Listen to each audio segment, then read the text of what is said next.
Hola, buenas tardes. Muchas gracias por acompañarnos en esta jornada, por haber tenido el valor de desafiar el frío y estar acá.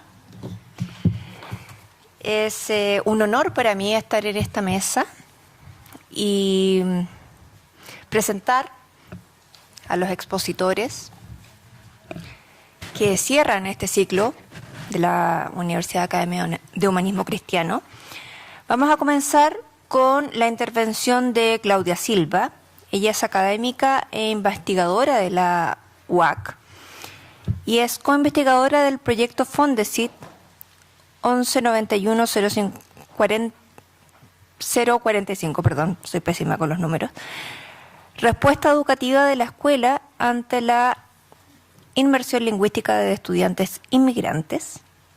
Estudio desde un enfoque educativo intercultural. Hola. Bueno, muchas gracias a la Academia y al Museo por invitarme. Estoy hoy día muy contenta, además de que el tema me parece súper interesante. Creo que es primera vez que me toca compartir con puros amigos la mesa, así que estoy doblemente contenta. Bueno, y yo traía una presentación, ojalá que se vea, y si no, alguien que me ayude.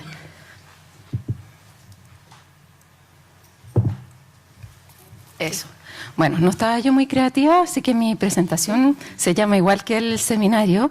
Yo no soy especialista en temas de racismo, yo soy asistente social y siempre me ha interesado el trabajo comunitario.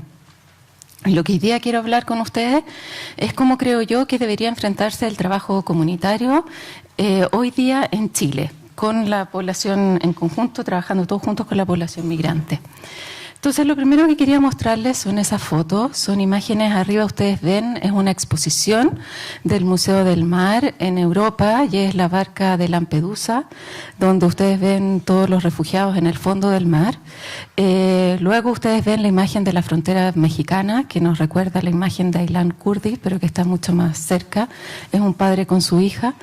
Y luego ustedes están viendo ahí lo que el gobierno ha establecido, que es el visto consular de turismo a la población venezolana. Abajo entonces el paso de Chacayuta con la gente tratando de pasar y varada, y al otro costado los vuelos de retorno humanitario a los ciudadanos haitianos. Como ya les dije, yo no soy especialista en racismo, pero al respecto quisiera decir que el racismo es una construcción ficticia, una construcción simbólica que tiene que ver con la dominación y que no tiene un asidero en la realidad, pero que sin embargo, cuando existe, se hace carne en la vida de las personas. Y las personas que sufren racismo llegan a morir producto de este imaginario de colectivos dominantes sobre otro. Y entonces nosotros vemos que en general en los movimientos migratorios y hoy día con más fuerza se ha retomado el tema del racismo de las formas más crudas, que son las fotos que ustedes están viendo ahí. Ese racismo repercute en que la gente se muere por millares, y a nosotros pareciéramos permanecer indiferentes al respecto. Y sin embargo, no todo extranjero de parte de los estados están mal vistos. No todas las políticas hacia los extranjeros son eso. Ahora les quiero mostrar una foto que son los extranjeros que aparecen como más lindos, ¿verdad? Entonces ahí ustedes ven que los estados hacen visas especiales para atraer inversionistas, que en Chile se crean visas especiales, que en Chile se está llamando a que crezca la inversión extranjera. Hace un par de años a mí me tocó trabajar en el gobierno y me tocó participar en una reunión de la OECD de especialistas en migración de los países miembros, y yo recuerdo que estábamos hablando de los flujos migratorios y los flujos asiáticos habían crecido bastante. Entonces alguien de la mesa pregunta si no se estaban poniendo trabas al flujo asiático que tanto crecía a los países desarrollados. Entonces otros de la mesa le contestan no, porque ellos vienen con visa inversionista. Entonces alguien pregunta, bueno, ¿y ustedes saben de dónde sacan la plata? Podrían ser narcotraficantes, porque claro, vienen con mucha plata, pero no sabemos de dónde. Entonces le dijeron, no, la verdad es que nadie pregunta, ellos vienen con visa inversionista. Eso es hoy día lo que pasa en los estados. Y la migración tiene que ver con eso, con que hay unos que sirven al modelo y unos que no sirven al modelo.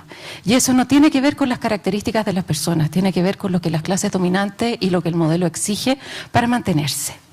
Entonces la invitación, como siempre, es que a través de la migración nosotros podemos abrir los ojos de dónde estamos, en qué sociedad vivimos. Es como, yo siempre digo, la migración de lo que más nos habla es de nosotros mismos, de cómo nosotros somos capaces de recibir y cómo estamos entendiendo el mundo. Entonces hoy día, cuando vemos que aparecen estas ideas de los retornos humanitarios o gente que está llegando demasiado de Chile y que por lo tanto habría que restringir la mirada, la verdad es que no es eso. La verdad es que esa gente ya no se ve como útil al modelo. Supongo que ya dirán, necesitamos trabajadores que queden en estado de indefensión para que trabajen en bajo costo y por lo tanto nos convienen todas estas políticas. Y habiendo trabajado en el Estado un par de años, yo soy súper sospechosa de las mentalidades políticas y de las lógicas políticas, y no me parece raro que una vez que Guaidó ha amainado su liderazgo, entonces ahora se le pida la visa a los venezolanos, ¿verdad? Ahora que ya no vamos a poder sacar provecho de esa alianza y probablemente de ese petróleo. Por lo tanto, bueno, volviendo al tema del racismo, quiero decirles yo que hay que sospechar del racismo porque es una forma de dominación. Y al respecto quería yo presentarles algunas de las formas que tenemos desde el trabajo social, que es mi disciplina, para abordar esto con las comunidades, porque todos somos víctimas del racismo y de una estructura que de alguna manera se nos permea. Y uno ve que el neoliberalismo nos ha calado hasta los huesos, ¿verdad? Cuando nosotros juzgamos a las personas no por lo que son, sino que por lo que tienen, por cómo se ven. Es una lógica que tenemos en el cuerpo y que tenemos en el cuerpo, en la mente y en el alma, lamentablemente, y que tenemos que sacarnos. Bueno, desde mi disciplina, que es el trabajo social, hay toda una corriente que se llaman de las prácticas antiopresivas y que lo que plantean finalmente es que el orden social obedece a una estructura de poder donde la opresión se usa para desempoderar, marginalizar y silenciar a ciertos grupos para poder mantener esta estructura que beneficia a unos pocos. ¿Ya? Es como una maquinaria establecida. Y desde ese lugar, entonces, nosotros lo que hacemos en el trabajo social es develar estas estructuras de poder. Ahí. Lo que nosotros queremos con este tipo, quiero ponerlo ahora en una comunidad. Cuando llega la migración en una comunidad, en esta lógica que tenemos en los huesos, donde la competitividad por los recursos pareciera ser lo que nos domina, si los migrantes se instalan en comunas vulnerables y los locales piensan que han podido acceder a recursos después de tanto tiempo, por algún mérito, no se dan cuenta que es una estructura que los ha mantenido oprimidos, entonces empiezan, y los estados empiezan a poner las noticias de que los migrantes son delincuentes, qué sé yo, entonces empieza a generar un caldo de cultivo ideal para el racismo en las comunidades, en los territorios. Por lo tanto, ¿uno cómo combate eso? Uno no lo combate simplemente con razonamiento o mostrando estadísticas, porque las personas tienen miedo porque las personas viven oprimidas y viven vulnerables. Entonces, ¿cómo lo hace uno? Es simplemente revelando estas estructuras de poder. Este enfoque antiopresivo de que yo les hablo dice relación con tratar de ver cómo las estructuras repercuten en la vida de cada uno de los habitantes. Y por lo tanto, toma desde luego todo lo de la pedagogía del oprimido de Paulo Freire, absolutamente es esa su metodología, aunque estos enfoques desde el trabajo social nacen en Inglaterra, y lo que pretenden es develar en la comunidad, reconocer los factores de discriminación que cada uno de nosotros vive. Cada uno de nosotros es discriminado por algo, o se ha sentido discriminado por algo, y por lo tanto desde ahí tratamos de empatizar y reconocer que hay una estructura que está constantemente oprimiendo a ciertos grupos en favor de otros. Y lo que tratamos entonces es de trabajar con las comunidades a nivel micro para lograr comprender que el migrante no es el enemigo, sino que estamos todos en un régimen y que juntos tenemos que aliarnos para poder pelear contra esa estructura que al final nos hace mal a todos. Cuando hablan, por ejemplo, de la delincuencia, o sea, todos finalmente en este mundo lo que queremos es estar bien y ser felices, ¿verdad? Entonces la gente anda con miedo de los supuestos migrantes delincuentes después de ver la tele que le dicen que la migración aumenta la delincuencia y tiene esta mirada sospechosa. Bueno, la única forma de que no hubiera delincuencia en los países no es con más cárceles, es con más justicia y más justicia social. Por lo tanto, es con más colaboración y con más alianza entre las personas. Y cuando uno va develando todo eso, como les digo, puede ir trabajando desde otro lugar que es la convivencia y la convivencia territorial. Entonces nosotros lo que hacemos es trabajar en grupo, reconocer nuestras experiencias, de opresión y ir conectando y así ir avanzando en estructuras que sean tanto en la comunidad más solidarias como también luchando a nivel más político, y en eso la asociatividad tiene un papel fundamental. Las organizaciones de base, instancias como estas son fundamentales para hacer ver cuáles son los verdaderos problemas y cuáles podrían ser las soluciones. Entonces este es un enfoque reflexivo que requiere de colaboración con las personas. Esta es una de las formas de abordar el trabajo con la diversidad cultural desde mi disciplina. Y existe otra corriente, que es la corriente que llaman multicultural o intercultural, que no tiene que ver tanto con una mirada estructural, sino que tiene que ver con los imaginarios de cómo nos vamos a comprender, cómo nos vamos a entender, cómo nos vamos a comunicar los unos con los otros. Estas dos miradas han sido como antagónicas tradicionalmente, porque esta mirada estructural apela siempre a los derechos de justicia social, mientras la otra mirada es como una mirada más comprensiva. Yo al final les voy a decir qué es lo que yo pienso al respecto. Pero se han planteado como antagónicos porque las posturas más estructurales y postestructurales dicen, bueno, si usted se fija tanto en la cosa cultural, deja de pelear por los derechos y invisibiliza la estructura de opresión que tenemos. Y por otra parte, los más culturalistas dicen, bueno, pero es que yo no me puedo comunicar con alguien bajo mi propia lógica sin entender a esa persona desde su propio punto de vista. Entonces, hay otra forma de tratar la convivencia intercultural en las comunidades. Bueno, aquí yo les citaba un texto que es de Oriana Guzmán, que dice, bueno, que ante la constatación de que la ignorancia y la falta de atención a la dimensión cultural de la intervención social, en este caso, puede generar prácticas racistas y discriminatorias, es que desde la tradición anglosajona se han desarrollado distintos enfoques para el trabajo social migrante. Uno es el estructural, que ya les mostré, que tiene que ver con la práctica antiopresiva, la práctica antirracista, el trabajo social feminista o el trabajo social con perspectiva de justicia social reparativa. El otro es un enfoque de pluralismo liberal, que es generalmente el que promueve el Estado, o los Estados en general, que dicen, bueno, claro, las personas somos distintas, pero todos tenemos en el fondo las mismas capacidades y por lo tanto vamos a dar a todos el trato igual, y que tienden entonces a la asimilación, ¿verdad? Es como decir, sí, reconocemos que hay una cierta diferencia, pero no prestamos suficiente atención a esa diferencia porque reconocemos que en esta sociedad hay una cultura dominante. Y la tercera, que es la que les quiero presentar un poco más, es el pluralismo cultural, y aquí hay distintos enfoques, y que lo que plantea es que la realidad como tal no existe. Toda nuestra realidad es construida simbólicamente. Esa silla que ustedes ven ahí es una silla porque ustedes simbólicamente la construyen como silla, pero si llegara un marciano y mirara una silla no tendría por qué entender que sirve para sentarse y para que nosotros estemos en esta sala.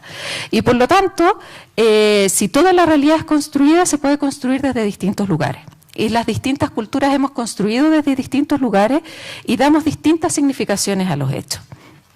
Y entonces lo que tenemos que hacer cuando tratamos de comunicarnos es comprender cuáles son las significaciones que cada uno da a los hechos. Y ahí les voy a contar un caso bien clásico que nosotros hacemos. Bueno, ahí, entonces, ¿qué es lo que son las habilidades interculturales de comunicación o las competencias culturales?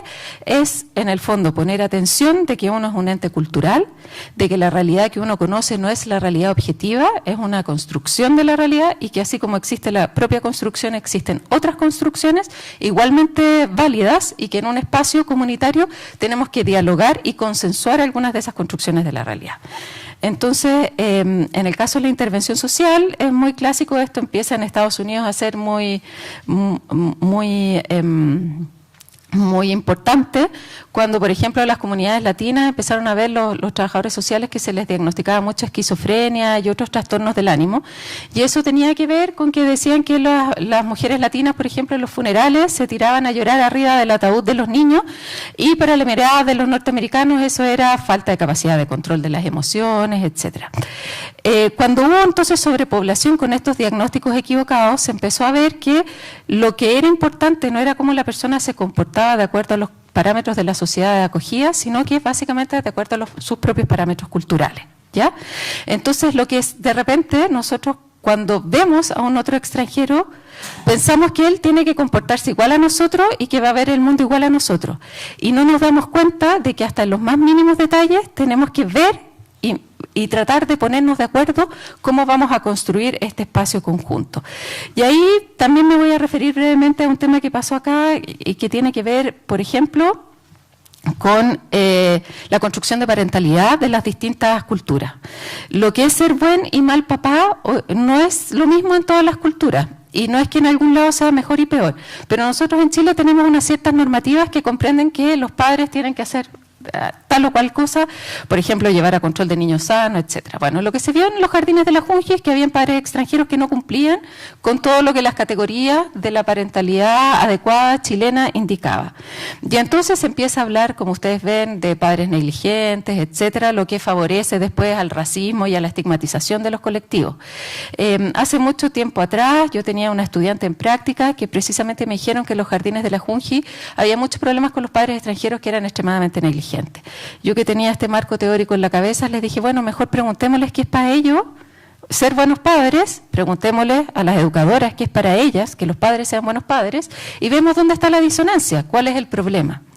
Para nuestra sorpresa, las comunidades extranjeras que entrevistamos encontraban que en Chile el sistema de educación era pésimo, que las educadoras eran pésimas porque regaloneaban a los niños, porque no existía la disciplina, porque no existía esta forma de educar del respeto, ¿verdad? Entonces llegaban, decía uno, llega a la sala, los niños gritan, los niños son desordenados, los niños no respetan a sus mayores, y la verdad yo tengo niños chicos y no están tan equivocados, digamos. Ya a uno le cuesta manejar eso porque uno tiene en la cabeza que los derechos del niño y todo, entonces hay ahí un equilibrio bien precario que uno intenta resguardar.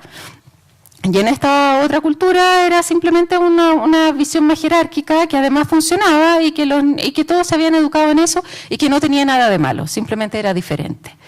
Entonces lo que nosotros hicimos fue básicamente constatar esto, conversarlos con los jardines y ver ahí cuáles eran en el fondo los puntos en que podíamos entrar en contacto para ponernos de acuerdo, que los padres comprendieran que los jardines, no era que los propios jardines fueran negligentes y dejaran a los hijos hacer lo que quisieran, sino que tenía que ver también con un imaginario del empoderamiento, los derechos, etcétera. Y por otro lado, que los jardines entendieran que esta disciplina tenía que ver también con una cierta parentalidad. Lo mismo nos pasaba con los controles de niños sanos. Los controles de niños sanos no es una práctica habitual en el mundo, es una práctica que nosotros tenemos, que se supone que nos ayuda mucho, pero yo me acuerdo el pediatra de mis hijos, que era alternativo, una vez que llevé al control de niños sanos, me retó y me dice, ¿y usted cómo se le ocurre traerlo en el invierno a una consulta llena de bichos para control de niños sanos si el niño está sano?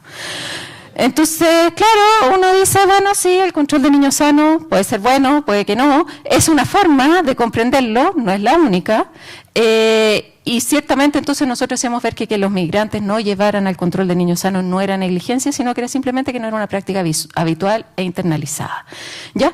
Y así uno va viendo que en general muchos de los temas que se producen en los territorios y en las instituciones tienen que ver con que no nos conocemos nomás. No sabemos cómo pensamos. Damos por hecho que porque hablamos el mismo idioma o porque nos entendemos en un mismo idioma, vamos a tener que pensar y ver el mundo de la misma manera. La invitación de esta perspectiva es a decir, bueno, no dé nada por hecho, usted pregunte. Usted, por ejemplo, yo me he habituado a...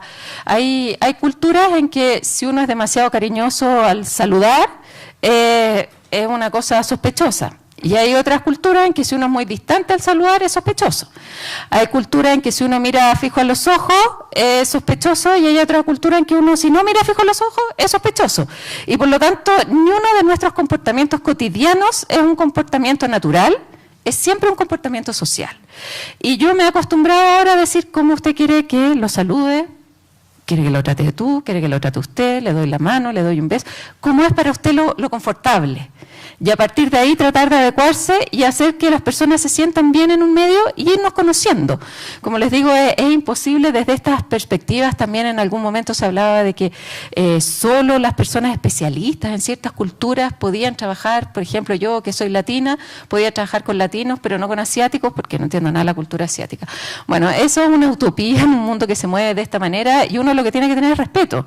Respeto y ganas de comprender las otras visiones y formas de estar en el mundo y tratar de llegar, como les digo, a acuerdo. Bueno, yo llevo trabajando, yo me formé más que nada en esta perspectiva hace ya muchos años y llevo trabajando esto también muchos años y con el tiempo, básicamente también porque a mí me llamó mucho la atención que en Chile, bueno, yo hice mi doctorado ya hace 15 años que hice esta formación y me llamaba mucho la atención que en Chile nada de esto se hablaba. Y por lo tanto yo empecé a trabajarlo en mis clases con mis estudiantes, a trabajarlo en las instituciones, y me daba cuenta de que hacía mucho sentido y que nos permitía entender y develar muchas cosas para que funcionáramos mejor. Sin embargo, cada vez más me he dado cuenta de la necesidad de acompañar esto de un enfoque estructural, porque la verdad es que no sacamos nada comprendiéndonos si no entendemos que además tenemos que luchar todos juntos por los derechos de todos.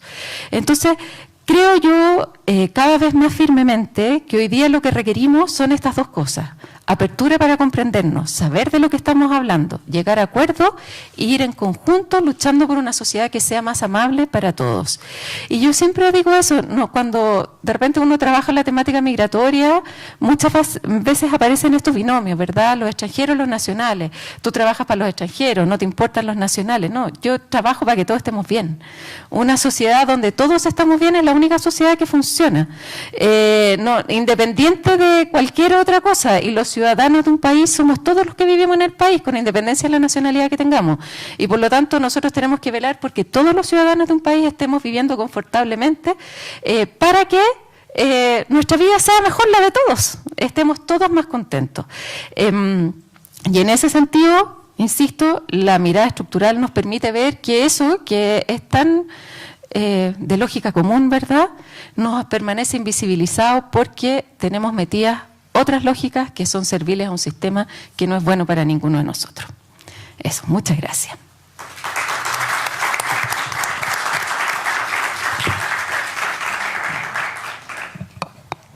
Muchas gracias, Claudia.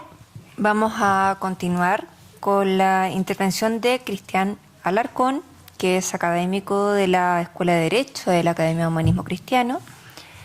Él es magíster en Axiología y Filosofía Política y doctorado en Filosofía, y actualmente trabaja una comparativa de los discursos antimigración en el contexto de las cuestiones agrarias. Cristian. Buenas tardes, gracias. ¿Se escucha bien? Ok. Bueno, es realmente muy interesante estar acá. Yo he participado con Claudia y con Francisca en el proyecto de organizar esto de parte de la Universidad Academia de Humanismo Cristiano. Para poder dar sentido a lo que quiero hablar, necesito explicar un poco cuál es mi trayectoria académica y decir un poco de dónde vienen las cosas que voy a decir. Bueno, yo soy chileno, pero también tengo ciudadanía sueca. Me fui a vivir a Suecia, prefiero decir eso antes de decir migrar, porque tomé la decisión de irme a Suecia. El año 2004 hice mi doctorado en Suecia.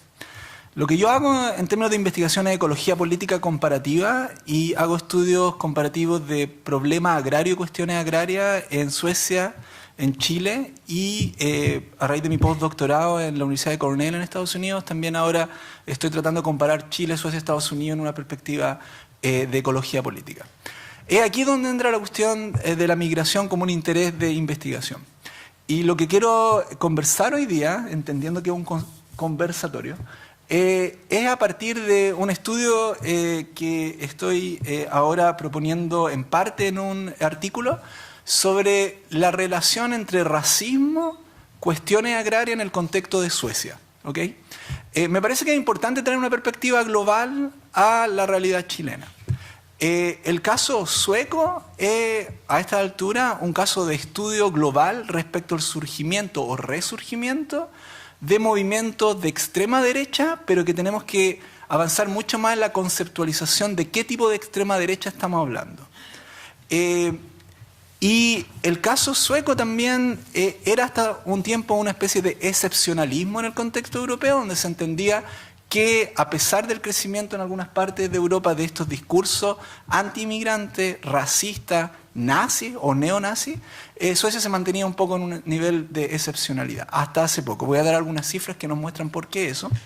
Y esto yo creo que nos lleva a pensar muchas cosas, porque luego al final quiero hacer algunas conexiones con, al menos como yo veo, la relación entre migración y racismo en Chile. ¿Okay?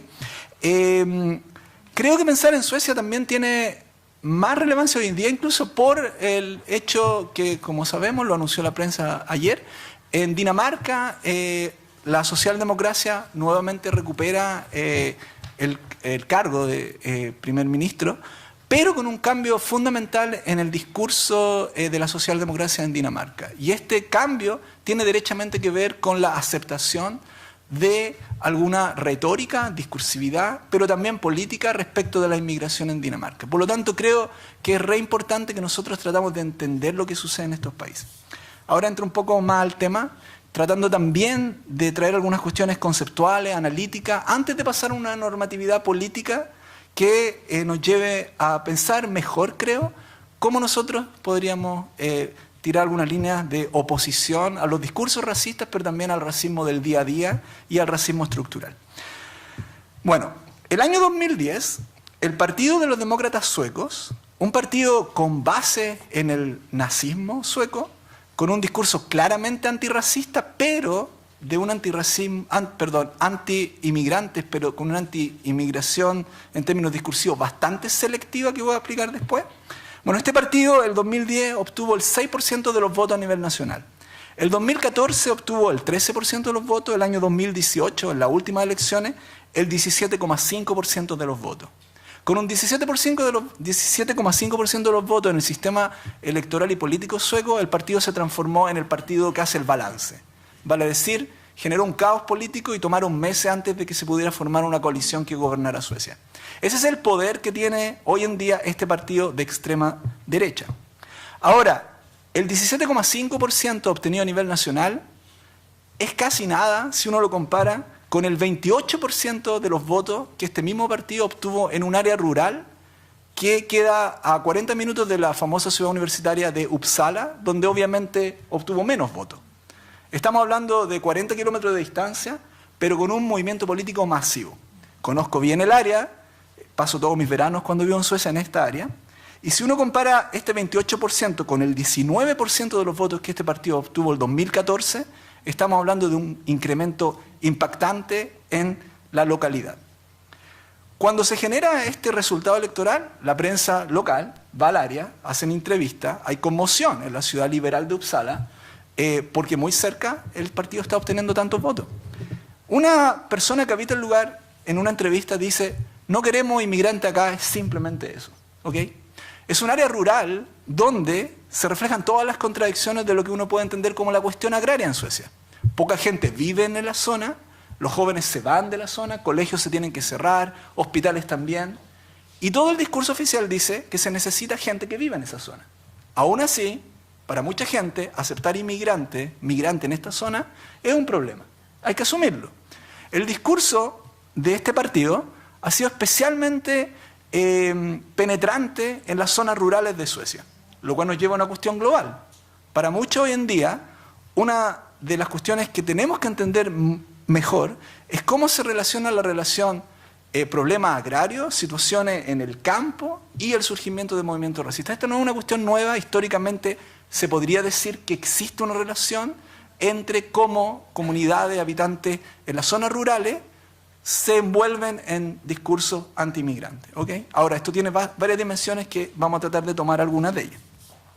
Cuando yo hacía entrevistas en el campo de Suecia, muchos dueños de bosques me decían que sí, necesitaban algún tipo de mano de obra, pero que también era muy difícil tener mano de obra con inmigrantes, porque la tecnología que usan en el campo sueco simplemente significaría que estos inmigrantes que llegan con pocas calificaciones necesitarían muchos años de trabajo y entrenamiento para poder trabajar en el campo sueco. Por lo tanto, es una combinación perfecta entre una grave crisis en términos de población en el campo sueco, imposibilidad de generar fuentes de trabajo para los migrantes y un partido que ha hecho del campo sueco una especie de campo fértil para su discurso anti-inmigrante. Pero es un discurso bastante selectivo porque, de hecho, yo conozco personalmente gente que vota por este partido. En mi vida social he estado en reuniones donde gente me ha dicho: sí, yo quiero votar por este partido, y sin embargo han estado hablando conmigo en una misma mesa en un asado. Y yo he dicho: pero yo también soy un inmigrante. Llegué acá. Sí, pero tú hablas sueco, tú trabajas en la universidad y tú, bueno, no eres como los otros inmigrantes. ¿Ok? ¿Quiénes son los inmigrantes que más causan, en definitiva, o le dan a este partido las bases para lograr su apoyo? Los nuevos inmigrantes que vienen de países, por ejemplo, de las recientes crisis y guerras, los inmigrantes que están llegando como buscando asilo, y bueno, la explosión que se generó en los últimos años en Suecia, que es real. Ante lo cual, este discurso que usa una estrategia populista, más que ser un partido populista, usa una estrategia populista que voy a explicar después, cómo funciona en la práctica, ha encontrado además que discursivamente es muy simple hacer un argumento contra estos nuevos inmigrantes. No podemos recibir a todos los inmigrantes porque no podemos darle lo que tal vez necesitan.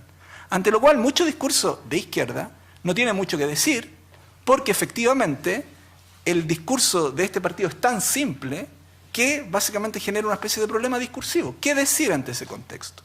Por lo tanto, ahí tenemos una cuestión que yo creo que es muy importante discutir. Ahora, otra cuestión que es importante al considerar a este partido de extrema derecha es que este racismo además opera, porque no podría simplemente ser un discurso racista, opera de forma tal que ofrecen los hechos a quienes son los suecos de verdad, estado de bienestar. Por lo tanto, en esos términos se podría decir que es un partido antineoliberal. Cuando uno analiza su publicidad, son el partido del trabajo, por decirlo de alguna manera. ¿Pero para quién? Para los suecos, básicamente.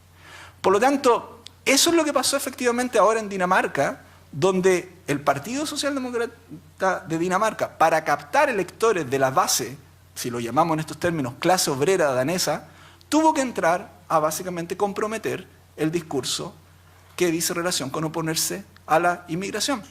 Por lo tanto, esta es una de las cuestiones, yo creo, más importantes de considerar en un contexto también como el chileno, donde básicamente lo que nosotros podemos ver, creo yo, para adelantar un comentario, y yo lo vi cuando trabajaba como abogado laboralista, cuando regresé a Chile el año 2015, retomé mi trabajo como abogado laboralista, donde efectivamente en aquel tipo de trabajo más precarizado, en aquel tipo de trabajo que necesita en el mercado laboral competir más con aquellos migrantes que vienen de Haití, de Colombia, yo vi en el día a día que muchos trabajadores culpaban a sus problemas de básicamente explotación la presencia de trabajadores que venían de otros países a competir. Esto es lo mismo que pasa, por ejemplo, en Inglaterra, donde hay un estudio que muestra que en muchos sectores de la clase obrera hay mucha aceptación a la migración, pero en sectores de aquellos que tienen los trabajos más precarios o más dañados por la reciente crisis económica, como también el caso de Suecia, hay mucho mayor germen, si lo llamamos en esos términos, para el desarrollo de un discurso de tipo racista, anti-migración. Volvamos al caso sueco. ¿Cómo puede ser que en el campo, en donde se necesita una población que llegue, a hacerse cargo incluso de los hospitales o hacerse cargo de tareas básicas en el campo, aún así muchas personas voten por un partido que básicamente se está oponiendo hoy día a la llegada de estos nuevos migrantes? Una de las razones, como ya lo insinué antes, que al menos yo sostengo en un trabajo que espero se publique pronto, es que este partido básicamente, más que ser un partido populista, y aquí hay que hacer un paréntesis porque al tratar de entender esto en el contexto europeo, se ha hablado mucho de la emergencia de un nuevo populismo autoritario, por ejemplo, o derechamente un populismo de derecha seca. Yo creo que es peligroso caer a priori en la definición de estos movimientos como populistas. Creo, sin embargo, que analíticamente es mucho mejor, en términos de estrategia de investigación o de análisis, tratar de entender cuáles son las estrategias populistas de estos partidos, ¿ok? Porque básicamente yo creo que son partidos o nazis en algunos casos, de extrema derecha en otros, si uno puede hacer la distinción, pero lo que hacen en el día a día es una mezcla de estrategias. Y una estrategia que cuando viene a esto de la estrategia populista de estos partidos, una estrategia electoral, ¿ok? Son partidos que están insertos en el sistema electoral, hacen propaganda electoral, llegan a poblaciones, por ejemplo, o sectores donde yo vivía en Uppsala, que es un sector donde el 50% de la población son inmigrantes, pero llegan de todas maneras con sus flyers, y un día me levanto en la mañana y encuentro que en mi puerta hay propaganda política de este partido de extrema derecha, en mi propia calle, donde el 50% de las personas somos inmigrantes. Este partido básicamente ofrece para muchos lo que otros partidos no ofrecen, ¿ok? Por lo tanto, estos partidos hacen una lectura política bastante hábil, porque básicamente detectan dónde se están generando las mayores contradicciones culturales, si las queremos llamar de esta forma, derivadas de la llegada de nuevos inmigrantes. Como ejemplo, uno de los sectores de trabajadores que, no que más, porque no tengo los datos cuantitativos, pero sí cualitativamente lo puedo decir. Hay un sector de trabajadores que votó en gran cantidad por este partido de extrema derecha en las últimas elecciones. Y son los trabajadores del sector salud, ¿ok? De hospitales, de consultorios. ¿Qué pasó en este caso? Esos trabajadores son aquellos que tienen un contacto directo con migrantes que llegan al país por primera vez, no hablan el idioma sueco, tienen otro tipo de cultura. En Suecia, por ejemplo, uno espera bastante antes de ir al doctor porque hay un sistema de bastantes trabas que tiene que ver con no colapsar el servicio y distinguir entre lo que es más grave y lo que no es tan grave. Ahora bien, por razones culturales que pueden ser entendibles, muchos migrantes rápidamente buscan ayuda en los hospitales y llegan a los hospitales sin hora, por ejemplo, yo lo he visto, lo puedo decir de propia mano, y sin hablar el idioma. Por lo tanto, para el trabajador sueco que tiene que atender a estas personas, obviamente implica tener un problema de comunicación, tener un problema que tal vez le genera algún error, les puede generar la necesidad de llamar a un traductor, etcétera, etcétera, y lidiar con una situación compleja.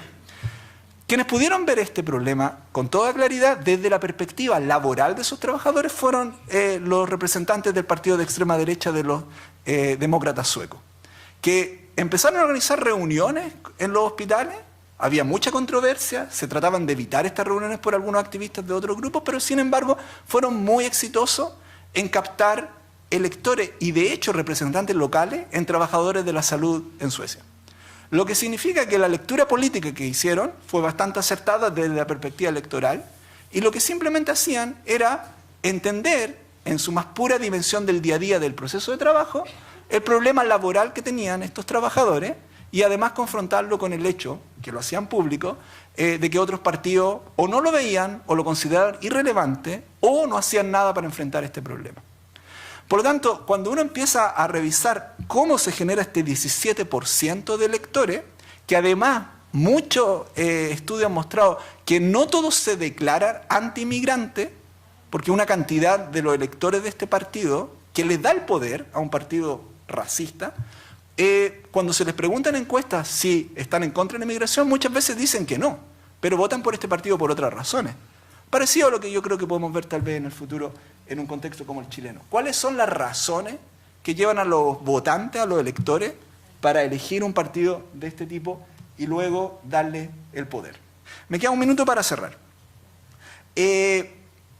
La selectividad en el discurso racista de este partido está dada por la aceptación de otros inmigrantes, como pasa en Chile también, inmigrantes que vienen de, por ejemplo, el contexto europeo, inmigrantes que de hecho vienen de países como Latinoamérica, pueden tener hoy día mejor recepción que los inmigrantes que vienen de Siria, de Irak, de Irán y de ese tipo de países. Vale decir, hay claramente una relación entre ese tipo de nuevos procesos migratorios y el discurso antirracista, anti-inmigrante y racista de estos partidos. Finalmente, como para cerrar, yo creo que este tipo de... bueno, en mi investigación lo planteo en esos términos, pero lo que está surgiendo en términos de análisis de la experiencia en estos países es muy importante, creo yo, para lo que nosotros tenemos como desafío en Chile.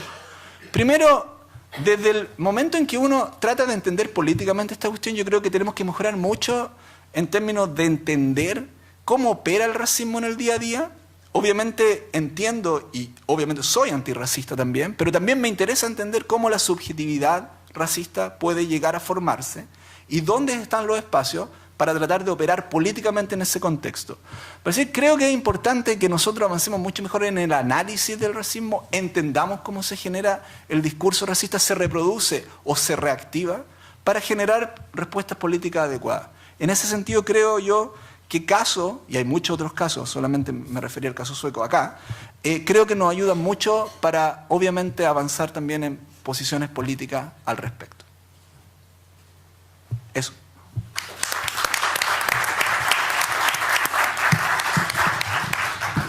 Muchas gracias, Cristian.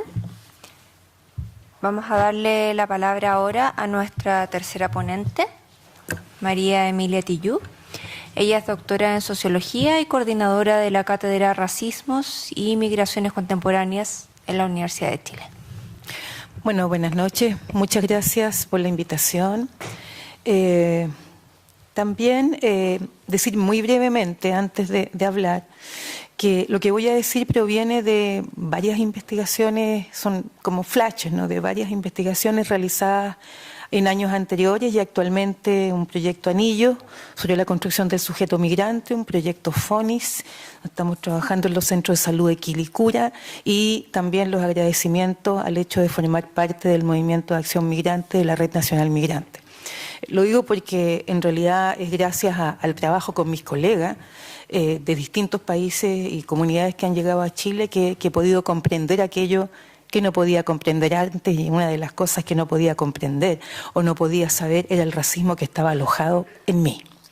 Por lo tanto, voy a partir diciendo que efectivamente las razas no existen, que cada vez, o con el cuidado de hablar de razas, hay que por lo menos colocarlas entre comillas.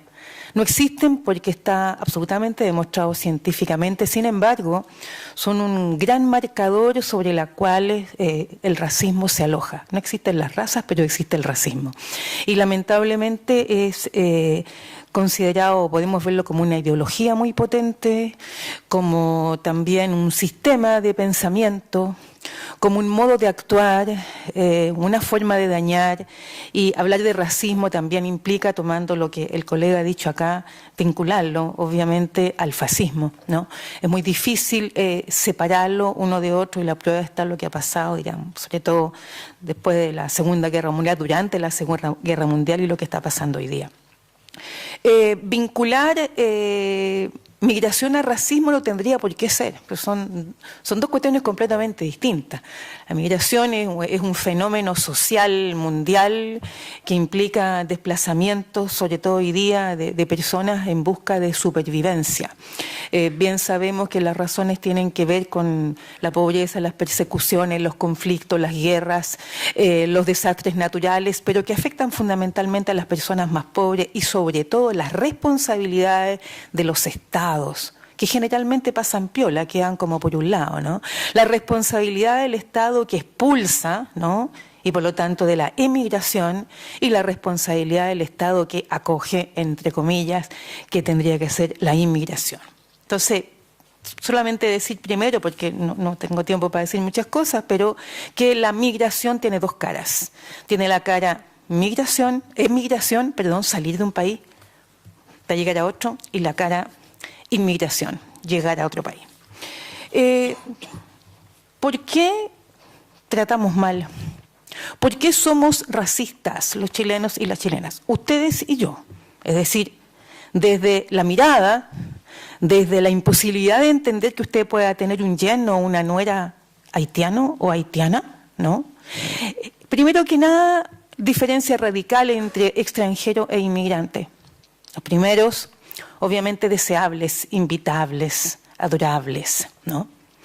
Los segundos, desechables, expulsables, no deseados. Pero estos segundos, ¿quiénes son? Son nuestros vecinos. ¿Quiénes son inmigrantes? O cuando se habla de migrante, ¿a quién se imaginan ustedes? Y como la migración, al igual que el racismo, es un fenómeno móvil, dinámico, que cambia, porque en un momento se dio al judío, después a musulmán, después al sirio, hoy día será un chileno en Holanda, para que me digan, llegaste tú, mejor guardo mi cartera, hoy, en Holanda, ¿ya? Entonces, pensemos que estos dos fenómenos tan móviles y tan dúctiles hacen que siempre hay que tener a alguien para odiar, antes, después, hoy día. ¿Qué nos pasa a nosotros con esto? Proceso de colonización. Oh, nunca hubo negros en Chile, se olvidó. Se olvidó a los senegaleses que lucharon por este país en primer lugar. Se olvidó que también los senegaleses se rebelaron y los mataron y los ahorcaron en lo que se llama la Laguna de los Negros en Concepción, por ejemplo. Hoy día están de nuevo en Chile, viven en la estación Mapocho.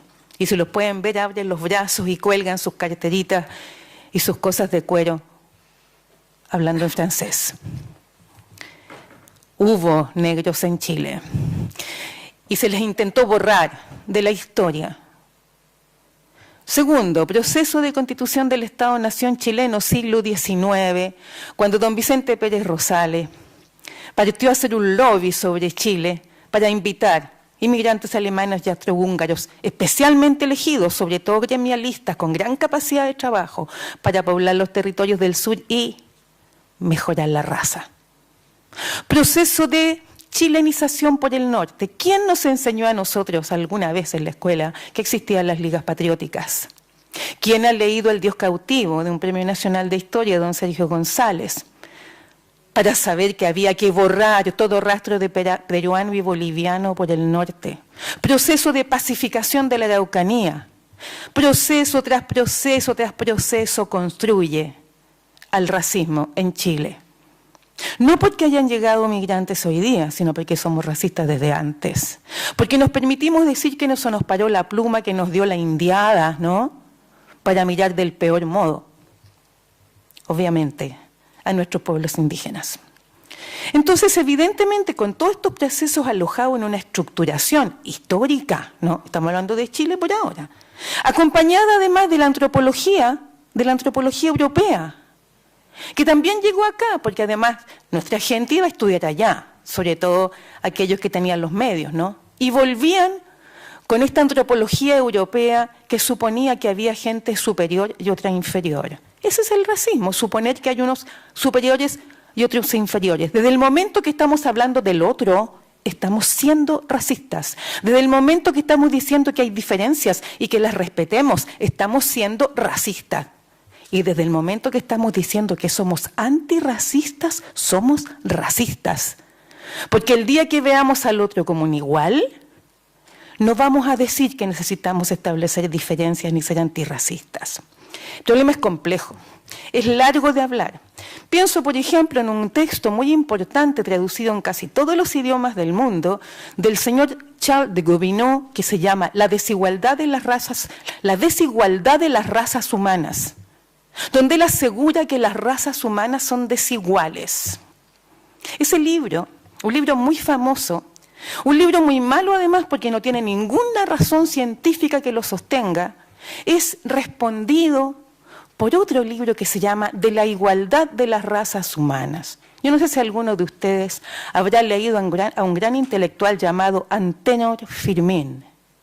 Ese intelectual es un intelectual haitiano que le respondió antropológicamente punto por punto a de Gobineau para decirle que estaba equivocado. La única traducción al español está en Cuba, la pueden encontrar porque está en internet. Antenor Firmin. Aprovecho de decir esto porque sí, hay inmigrantes hoy día en Chile. Tienen más años de estudios que nosotros, hablan muchas más lenguas que nosotros. Tienen su modo de ser como el modo de ser de nosotros. El problema no es solamente diferencia cultural, son historias distintas. ¿Alguien sabe también lo que implica la independencia de Haití? ¿Cómo se celebra el Día de la Bandera de Haití? ¿Qué implicó la liberación de la esclavitud? Bueno, podríamos hablar horas de esos. O la riqueza colombiana, o las riquezas bolivianas, o las riquezas peruanas. A esos países donde, por ejemplo, República Dominicana, allí vamos de vacaciones. Estudios hechos por nuestros estudiantes muestran por qué van chilenos y chilenas de vacaciones a los países del Caribe.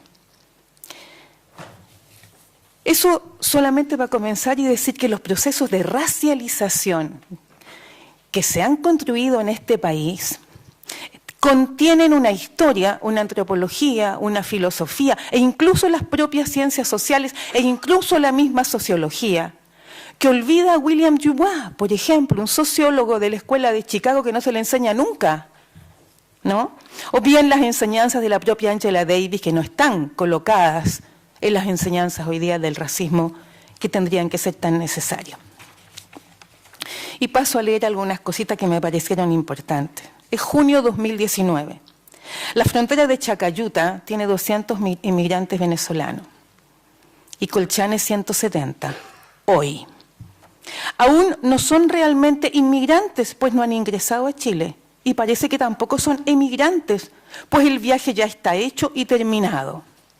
Esta dupla emigración-inmigración, las dos caras de este fenómeno parecen apagarse en este destino fijo sin tierra de nadie. El limbo, les hemos escuchado decir. Son personas de Venezuela que solicitan refugio en Chile, que se han quedado pegadas entre dos países que cuidan sus fronteras. La visa consular de turista debe ser presentada, una visa imposible de conseguir.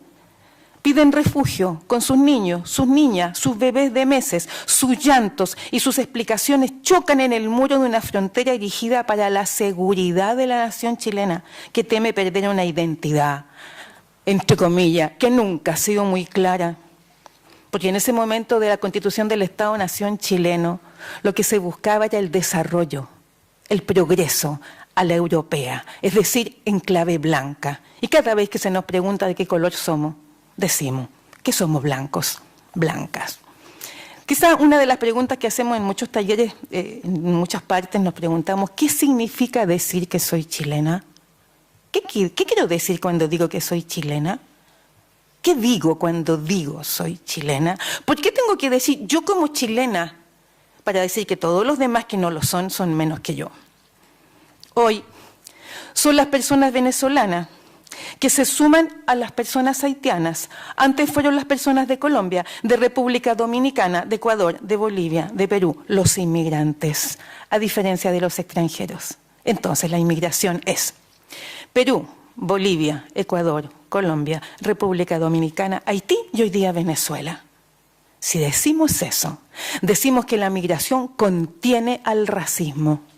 Decir inmigración es decir racismo. Un miércoles de noviembre de 2018 despegó el avión hacia Haití para el regreso de un sueño no conseguido. Se aplaudía el retorno voluntario humanitario, que hoy día cambió de nombre, pero es lo mismo.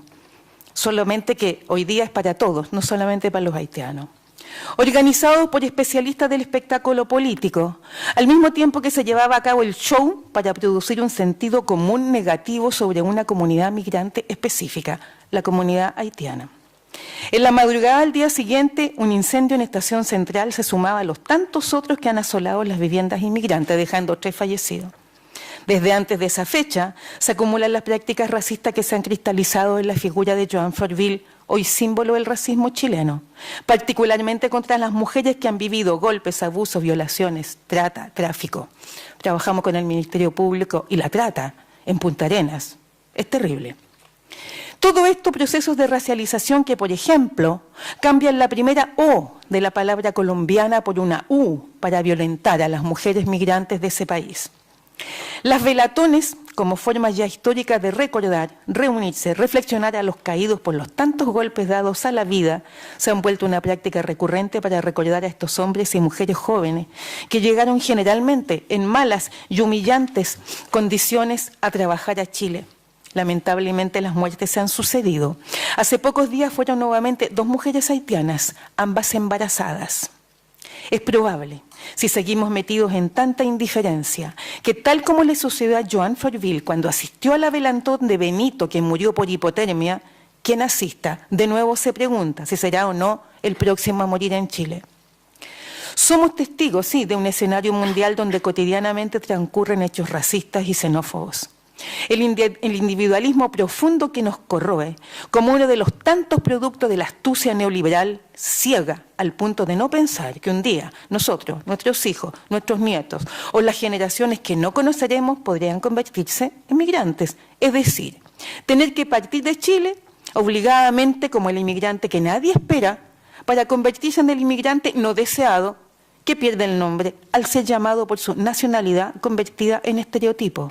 Fíjense cuando sea inmigrante colombiano, tiene nombre, apellido, historia, nunca más se le nombra de ese modo. Dado que el fenómeno social de las migraciones contemporáneas es considerado problema social, su abordaje y el debate público que se abre se centran en reformular políticas de fronteras que desvían la preocupación del Estado y de la sociedad hacia la migración misma y hacia sus protagonistas, sin detenerse en las condiciones estructurales que la determinan, ni en las particularidades que caracterizan a las comunidades que la conforman. Los migrantes no son un solo paquete de gente. Son países distintos, la gente viene de distintas regiones, son campesinos, son obreros, son profesionales, son hombres, son mujeres, son estudiantes. No es un solo paquete, no son los colombianos tal cosa o etcétera. Este fenómeno social que experimentan los países del mal llamado primer mundo, donde han aumentado las cifras de personas migrantes, también sucede en Chile desde los 90, al momento de la transición democrática, más ahora cuando el país se exhibe como económica y políticamente tan estable. Hay trabajo en Chile, sí, pero es preciso saber de sus condiciones cuando se trata de trabajos para migrantes, nichos de migrantes, porque llegar implica entrar en un marco de condiciones y restricciones establecidos social y políticamente, que tiene consecuencias para la producción de un sujeto migrante que consigue institucionalizar una subclase de trabajadores extranjeros situada siempre por debajo de la clase trabajadora nacional.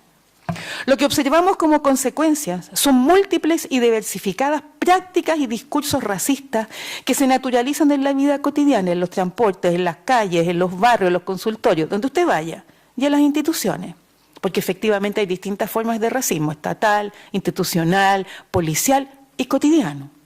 Estos últimos años, principalmente contra los inmigrantes de nacionalidades como Haití, Colombia, República Dominicana, principalmente contra las personas negras. No digo afrodescendientes, siguiendo Stockel y Carmichael en los años 68, porque cuando se les dice afrodescendiente tendría que yo decir que soy, no sé, blanco descendiente.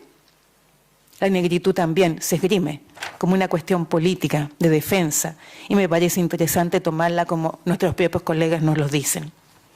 Son prácticas de violencia explícita e implícita que hay que examinar desde las relaciones sociales y las interacciones más cotidianas, porque al estabilizarse como formas sociales, crean, como diría Simmel, estructuras de diferenciación socializadora que identifican contenidos que producen a un otro, a ese que tantas veces nombramos como hay que entender a un otro, ¿no? Que se repite y dura hasta institucionalizarse y hacerse algo así como normal. El racismo es constante en su forma, siempre es constante en su forma, es flexible en sus fronteras, se mueve según las necesidades del momento. Por eso, más que un acto cotidiano que nos preocupa y que se deja ver en la sumatoria de muertes, abandono, debemos buscarlo en su origen, en una formación histórica estructural que adquiere diversas formas, que mantiene componentes que se pueden modificar, presentando dimensiones que lo hacen plural, y en aquella ideología que desde una lógica universalista, porque allí está el problema también, justifica y legitima la dominación. Es como si uno se fuera de nuevo a buscar la empresa esclavista. La empresa de la esclavitud fue una empresa capitalista. Se trataba de capturar y de raptar gente para ganar plata. Eso fue la empresa del colonialismo. Pensemos, sin embargo, en lo que ocurre en Chile, lo que conduce a ser racista hoy.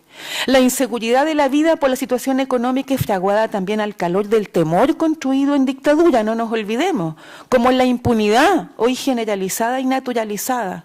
¿A quién le importa que se muera un bebé venezolano en Chacayuta? A nadie. No ha ido la UNICEF a preocuparse de eso. E incluso las instituciones cristianas que hoy día están haciendo llamado piden que se siga la legalidad del gobierno actual, que se le respete. Eso se está diciendo hoy día con respecto a lo que está ocurriendo en la frontera. Por lo tanto, esta impunidad va acompañada de la incertidumbre también, de un porvenir dado cada vez más a corto plazo, observable en el día a día, donde la obligación de existir para mostrar lo mejor de sí, ¿no? Responder de mejor modo al trabajo, relacionarse con el mundo de manera cínica, competir a niveles extremos temiendo a un futuro forjado en las desigualdades, confina la existencia del trabajador chileno, ¿no? Que es algo que usted también señalaba, a un rincón de confianza que se reduce cada vez más, porque parece que estuviésemos siempre frente a un nuevo peligro. ¿Peligro de qué? Peligro de algo que no es claro, pero que permite por lo borroso de su presencia que desconfiemos siempre y que nos detengamos a buscar un enemigo. Este temor a lo que viene es captado por los especialistas del marketing técnico-político al servicio de quien contrata para producir un sentido común político. El algo debe tener un alguien que será el responsable de nuestras desgracias individuales. Podría ser un delincuente, un invasor, un robatrabajos, una robamaridos, un ser peligroso que aunque jamás hayamos visto, parece atrapar, molestar, complicar nuestra calmada vida nacional. también ha sido antes otro enemigo, el poblador, el marginal, el terrorista, el comunista, el pobre o el trans. Son figuras inventadas para odiar que luego deben ser reconocidas. Así funciona el estereotipo, cuando ha sido bien armado. Como una idea puesta en la cabeza, no como una realidad, pero que se engancha en un alguien específico. Esta idea se localiza ahora en el inmigrante, cada vez más hoy reducido a una nacionalidad y a un color de piel. Un inmigrante que separamos del extranjero. Este ejercicio es fundamental, que sí se busca conocer, como lo decía recién, porque tenemos que seguir la ruta de este desarrollo buscado en clave blanca. Hay que engancharse a este europeo o a este norteamericano o a este extranjero al que sí podemos invitar a nuestras casas. Las fronteras de lo nuestro, como si fuera realmente propio, lo nuestro, no sé qué tenemos de nuestro, en tanto chileno, o sea, verdadero porque es nacional, produce la ceguera que hoy nos afecta.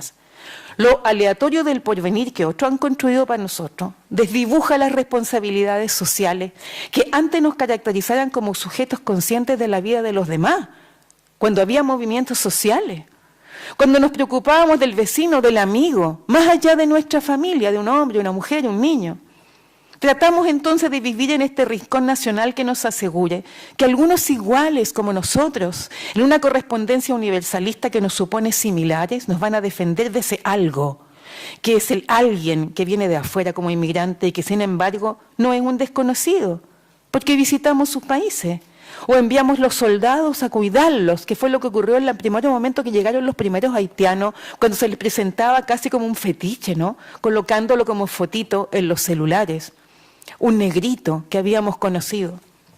Ese miedo, llamado xenofobia, que por efecto de la difusión de discursos se difunde hasta hacerse práctica, justifica las políticas de seguritización y construye los enemigos para redactar decretos, minutas, reglamentos, dictámenes, leyes que a rato se inventan. Eso la Claudia lo sabe muy bien, porque el invento de los decretos llueve, ¿no? Esto de la palabra humanitarismo yo los invito a que la revisen porque es una palabra que también estuvo metida en el fascismo. No es la humanidad social, no es el deseo del humanismo social, es el humanitarismo, seamos buenas personas, ¿no? El miedo que paraliza podría parar, eso se cree, al cobijarse en el comunitarismo o en el nacionalismo que propone la identidad ficticia. Esa identidad de los chilenos, entendiéndolo como el único horizonte para el refugio buscado. Una ficción puesta en la frontera que cierra las puertas con lo deseable y con lo no deseable.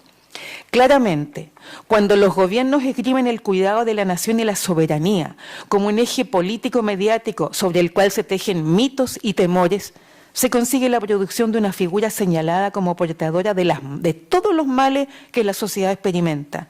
Luego el racismo se despliega sin problema. Nuestros trabajos realizados desde distintos puntos de vista, pero sobre todo nuestra mirada puesta en las relaciones e interacciones de la vida de todos los días, muestra un escenario vergonzoso de dichos, ideas, significaciones, representaciones y afirmaciones que cuesta repetir y que sin embargo trabajamos para buscar en ella, no a los países de origen de los inmigrantes, sino a Chile. Tal vez el algo y el alguien se aclaran un poco si hablamos de acción deshumanizadora que implica la sumatoria de hechos que de tanto repetirse producen el sentido común que los banaliza. Hay en ello un sentido buscado.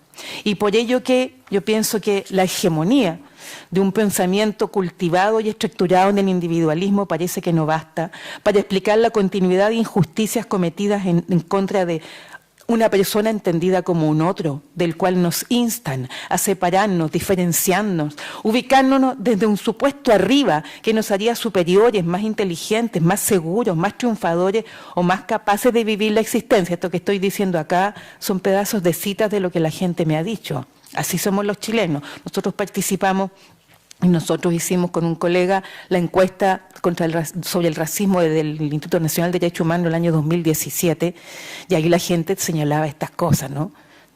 Los chilenos somos mucho más blancos, decían, que todos los otros latinoamericanos del continente, por ejemplo, entre los resultados. La reflexión a la que invitamos no busca solamente denunciar o enojarse por un momento con quienes advierten de prácticas racistas dirigidas sobre los inmigrantes que han llegado a trabajar y a sobrevivir a Chile, sino sobre quienes históricamente nos hemos acostumbrado a maltratar, al punto que el maltrato se convierte en costumbre, hasta incrustarse en bromas, canciones y dichos, prácticamente en premisas que anuncian que somos chilenos, chilenas, y que por lo tanto estaríamos autorizados y autorizadas de hacer y de decir de lo que hacemos para tanto hacer sufrir. Muchas gracias.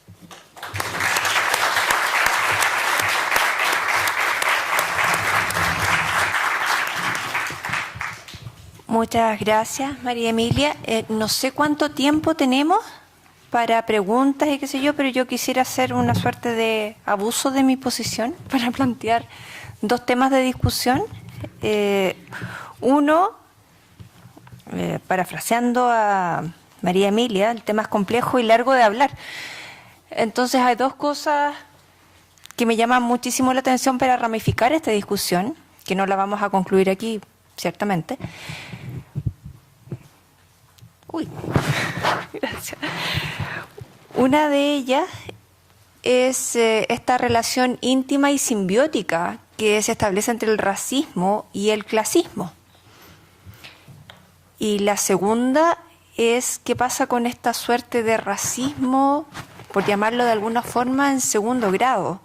Por poner un ejemplo, ¿qué pasa con nosotros los chilenos blanquitos que estamos en España? Por ejemplo, somos inmigrantes en España.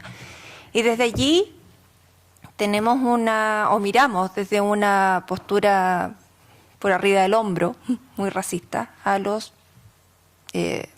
africanos, a los marroquíes, por ejemplo. Entonces, esas dos ramificaciones del racismo me interesaría poner sobre la mesa para que pudiéramos debatirlo en primera instancia y luego dar espacio dentro de lo mismo, o si quieren en otros términos, a esta discusión. No, nos referimos cada uno a... Bueno, yo creo que la relación entre racismo y clasismo es bien clara y tiene que ver, si vemos ahí desde la perspectiva que yo les mostré de los sectores oprimidos, uno va viendo que se van conjugando categorías, ¿ya? En ese sentido, ciertamente, si bien hay una mirada discriminadora ante los negros, si uno es un canadiense inversionista negro, probablemente no sea tan discriminado como si uno viene de Haití, aunque tenga más años de estudio que el inversionista canadiense. Yo creo que, en el fondo, cuando decimos que el racismo se hace carne en la vida de la gente, es porque vamos obligando a la gente a vivir de acuerdo a las categorías mentales que tenemos y de un modelo que se nos ha impuesto y que nosotros mismos nos hemos comprado, digamos, de alguna manera, poniéndolo en términos neoliberales. Y yo creo que efectivamente el racismo se hace más fuerte en las personas que nosotros creemos que son de clases más bajas que nosotros, con independencia de si lo sean o no, porque esto todo tiene que ver con la mirada de nosotros, no con las personas. En general, como yo les decía, a mí me llama mucho la atención eso en la migración, que habla mucho más de cómo nosotros vemos el mundo que lo que la gente es. O sea, cuando nosotros no le reconocemos los años de estudio a los haitianos, no tiene que ver, o sea, vemos que Rebecca Pierce murió en un paradero micro siendo doctora. O sea, no tiene nada que ver con ella esa situación, tiene que ver con lo que nosotros como país y como imaginario le hicimos, la suerte que nosotros le dimos, por lo que nosotros creemos. Eso en relación al racismo y al clasismo. Y con respecto a lo blanco de los chilenos, a mí siempre me da risa. Yo siempre cuento este cuento, pero es como para que nosotros entendamos.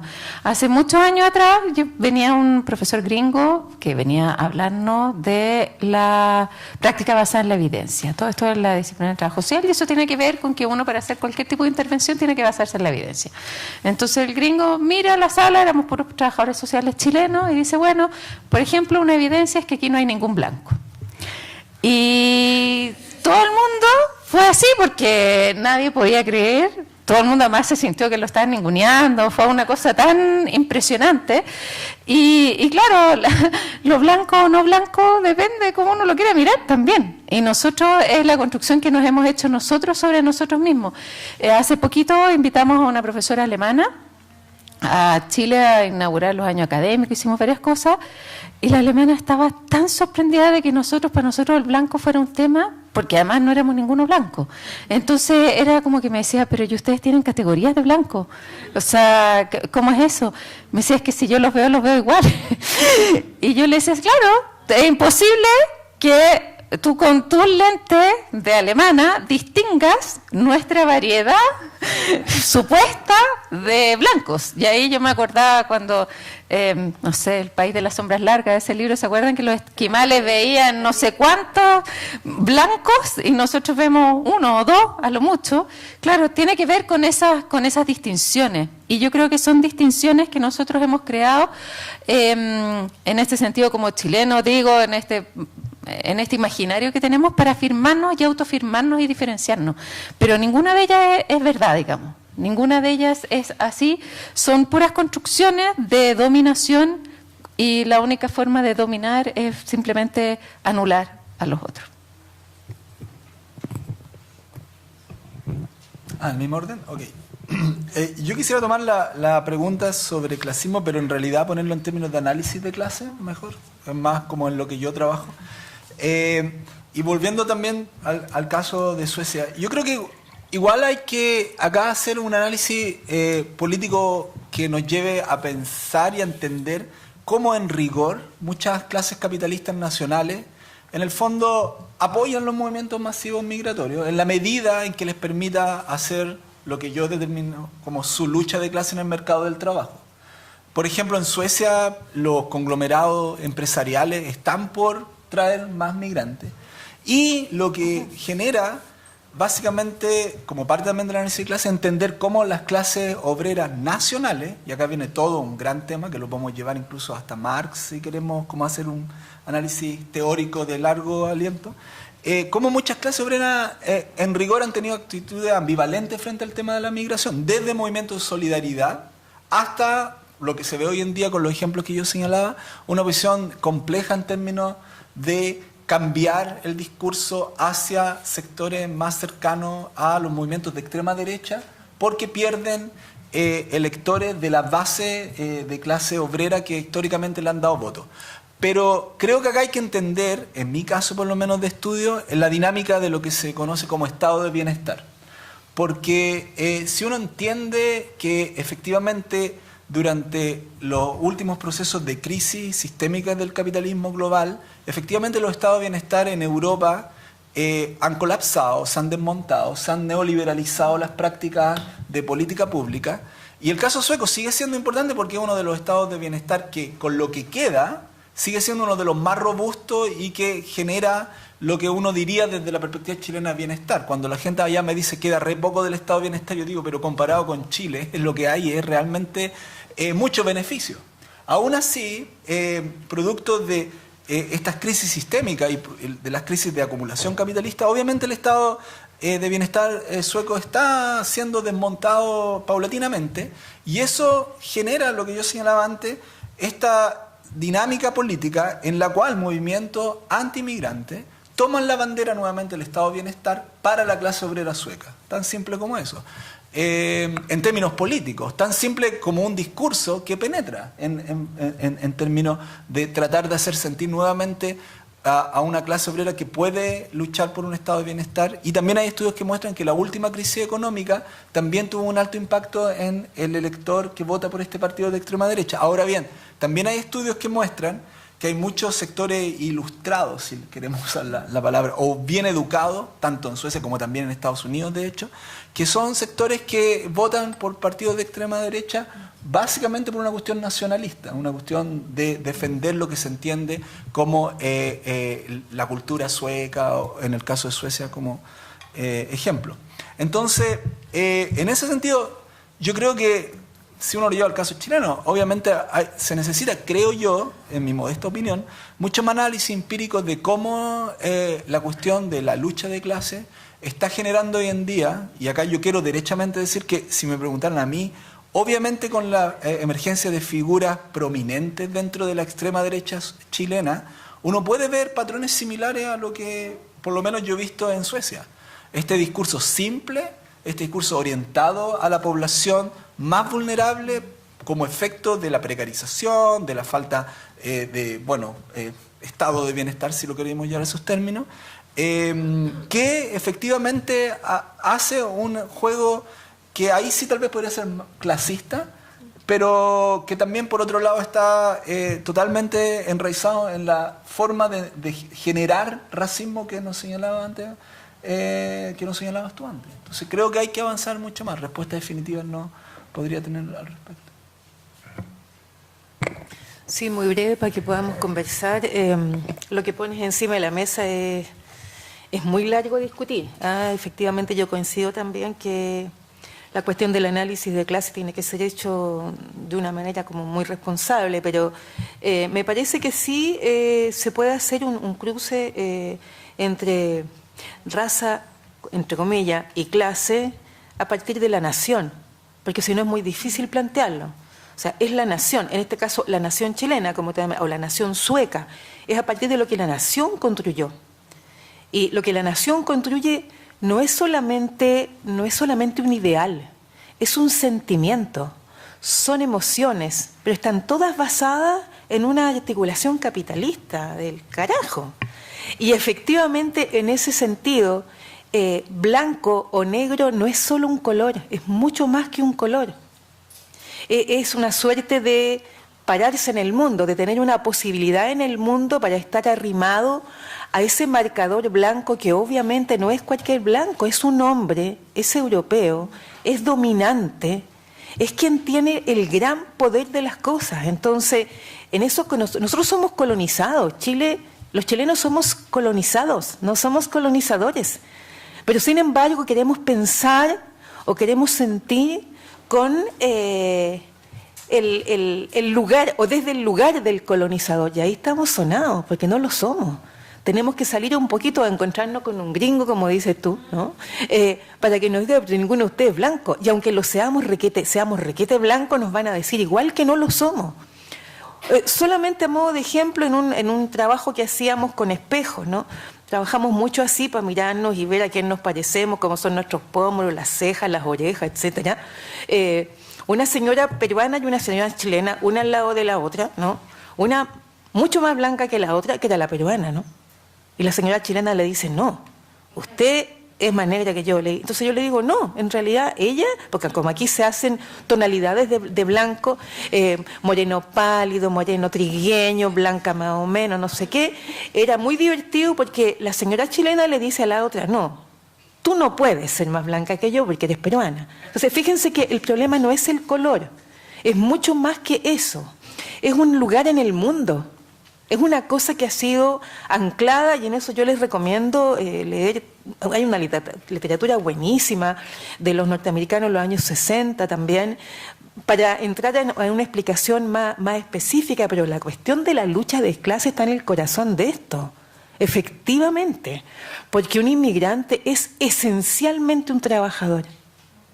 Y efectivamente, en los discursos que hemos estado trabajando ahora, incluso entrevistando personas que son de, comillas, la clase productiva, la clase productora, perdón, los dueños, los medios de producción, ellos están felices con la llegada de inmigrantes, incluso nos han dicho directamente que es mucho mejor que un inmigrante sea irregular y no regular.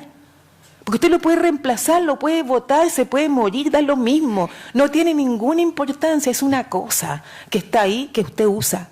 Y qué mejor, porque además está lejos, nadie lo reclama. Es nadie, ¿no? Ese es el problema, entonces no podemos entender esto por fuera de la égida capitalista.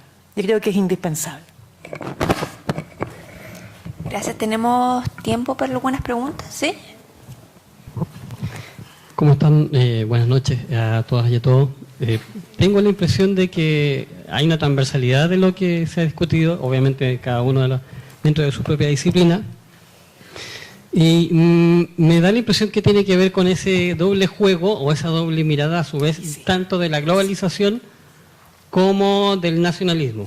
Es decir, ambos implican dos caras a su vez, pero a su vez cada uno, tanto globalización como nacionalismo, tienen un anverso y un reverso.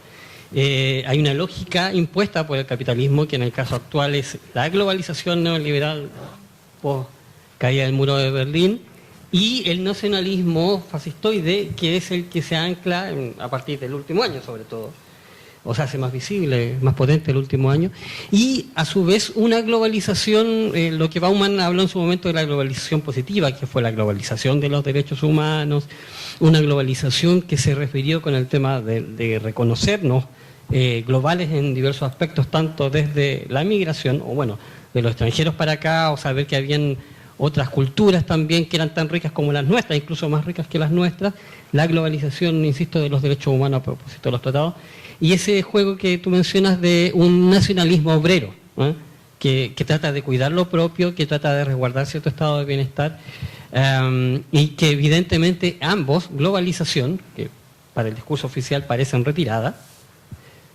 como nacionalismo, van a seguir teniendo una lógica de un discurso que se fija desde la posición de clase capitalista.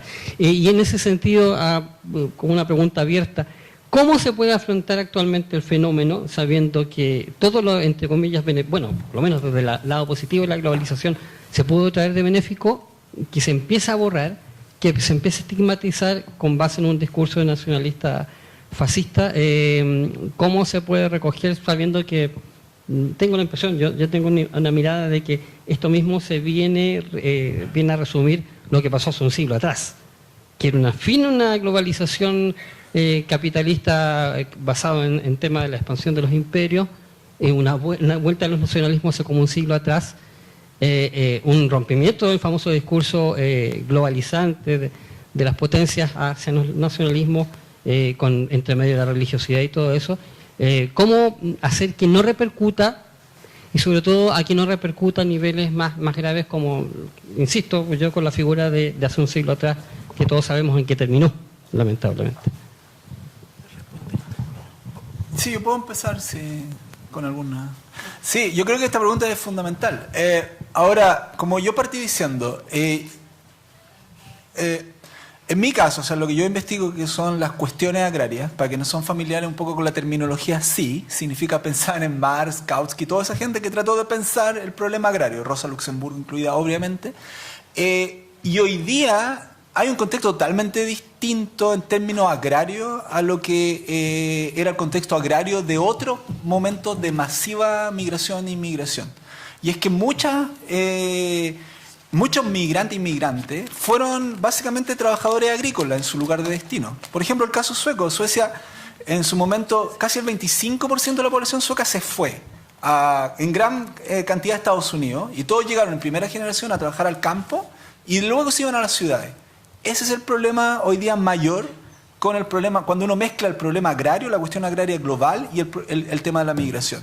Y es que hoy en día muchos sectores agrarios no van a dar trabajo a los migrantes que van llegando desde otros países por el desarrollo tecnológico, al cual además tenemos que agregar la cuestión ambiental.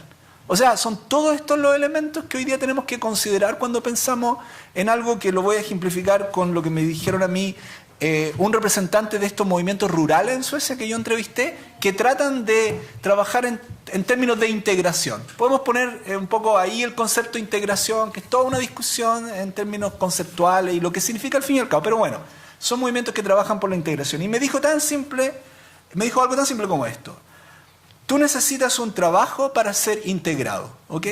Y ellos tratan en rigor de, en el campo sueco, ver formas de integrar a los nuevos migrantes en el campo, ¿ok? Pero es casi imposible, porque lo que señalé antes, o sea, es muy difícil hoy en día que grandes sectores agrícolas puedan dar trabajo a migrantes, y lo cual es nuevamente este caldo de cultivo para un discurso antimigrante, racista.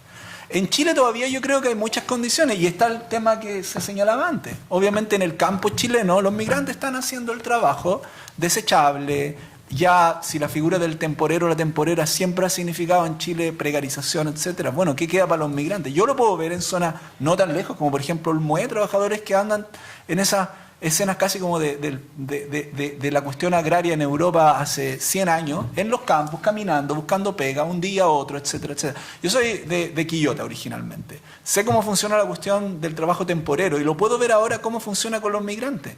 Básicamente hay parcelas que pueden funcionar todo un tiempo, teniendo gente por 2 días, 3 días, se van, pero el trabajo es tan simple que se hace igual, ¿ok? Por lo tanto, en Chile todavía creo que quedan algunas posibilidades como para que algunos migrantes se puedan integrar al trabajo, en esas condiciones obviamente. Entonces ahí viene un poco para terminar lo que tú señalabas, esta idea de una especie de nacionalismo obrero. En Chile creo que cuesta un poco pensar eso por los efectos de la globalización, ¿cierto? Pero en otros lugares sí. Y eso es lo que genera, por ejemplo, esa discusión. Han habido discusiones al interior de la socialdemocracia sueca en su momento. Bueno, a lo mejor siempre el proyecto de la socialdemocracia europea fue un proyecto nacionalista obrero, ¿cierto? O sea, generar las condiciones para este ideal del trabajador. De hecho, hay una entrevista que yo hice donde estos mismos activistas que trabajan con súper buena voluntad y buenas intenciones, pero se refería a los migrantes como los nuevos suecos que llegan a Suecia, un poco como diciendo, los queremos integrar tan rápido como sea posible, les llamamos los nuevos suecos, y tratan de darle trabajo. ¿Cómo? Aquí también les han dicho los nuevos chilenos a los migrantes. Lo nuevo, claro, pero hay que tener ojo con eso porque puede ser una muy buena intención, pero significa un poco ir a eso, o sea, tratar de, bueno, te queremos como trabajador, te queremos como un nuevo sueco, pero ¿cuáles son los límites de la economía política del momento actual del capitalismo? Yo creo que no son para nada los que fueron anteriormente.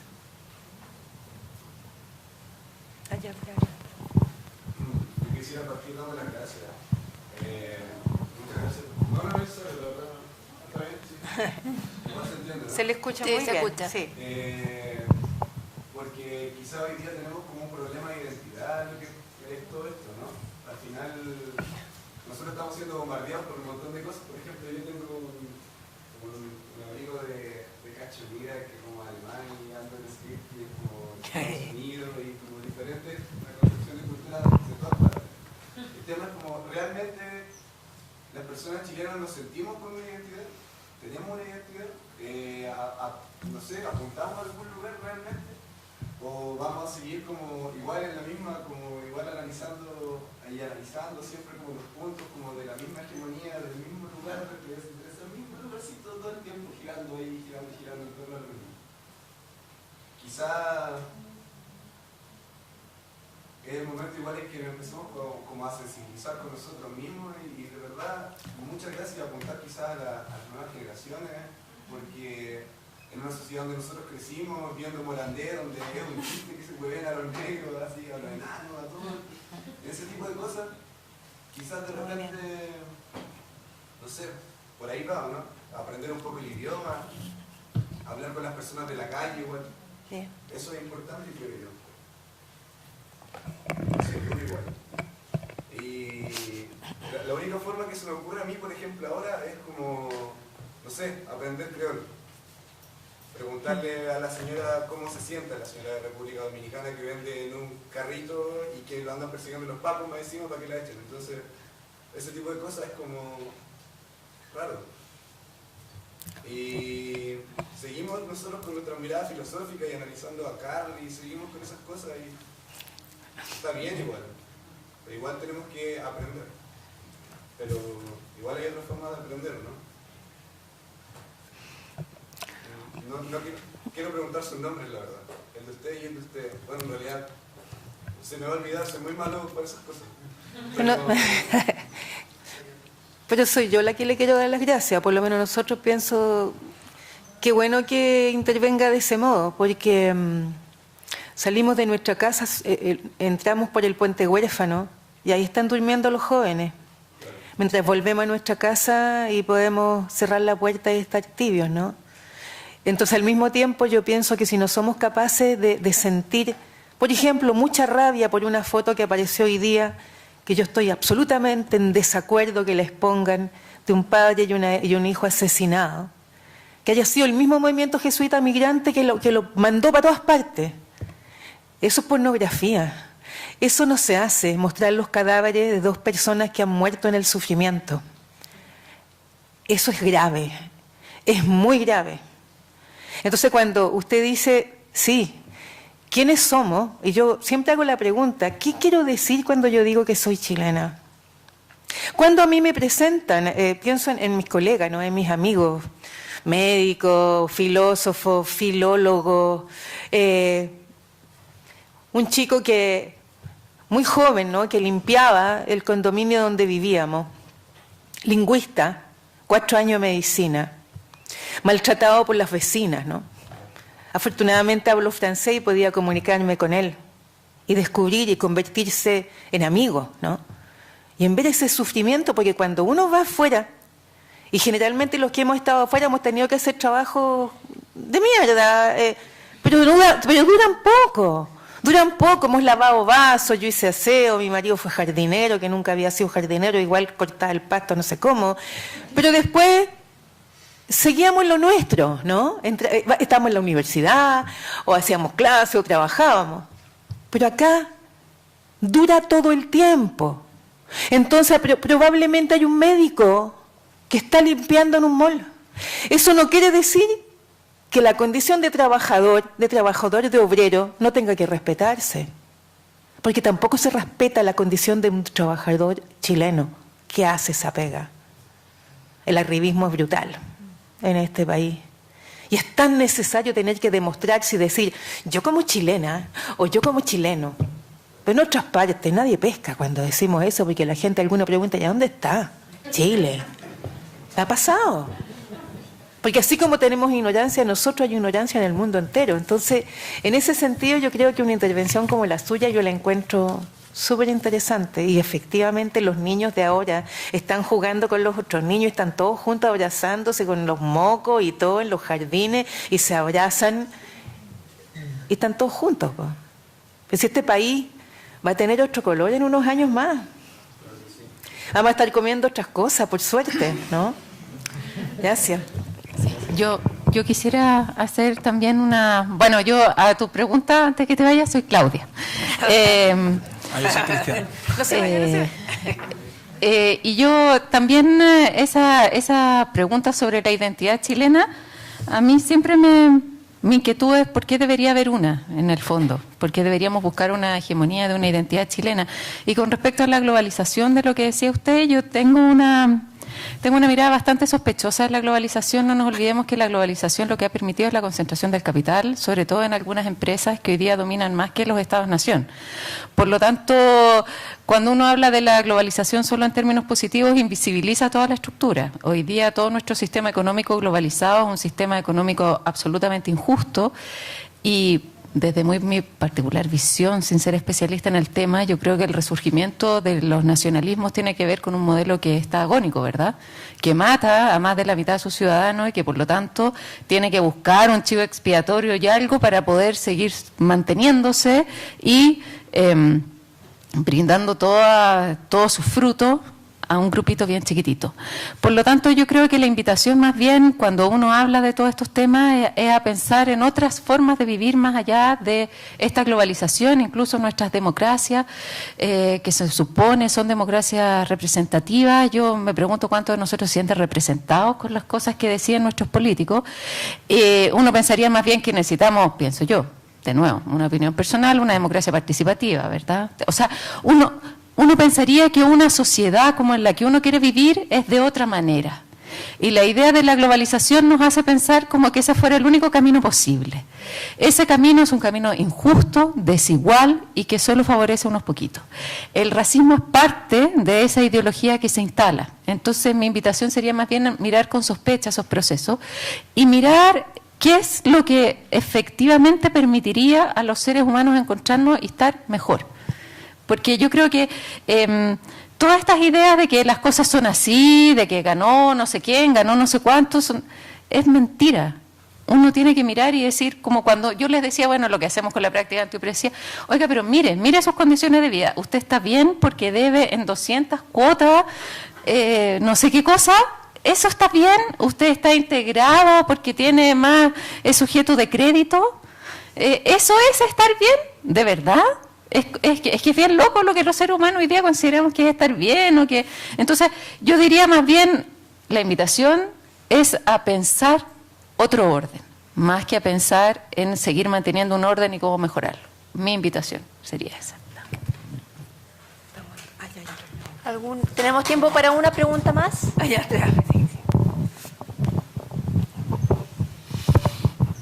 Hola, buenas noches. Mi nombre es Cristian.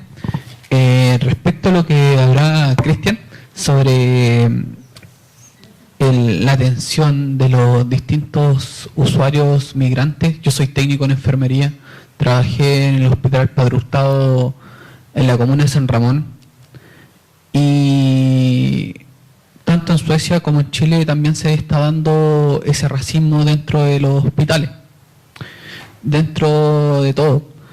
La única solución que dieron dentro de un hospital o dentro de la red salud fue tener un número para que alguien traduzca creol español, español creol.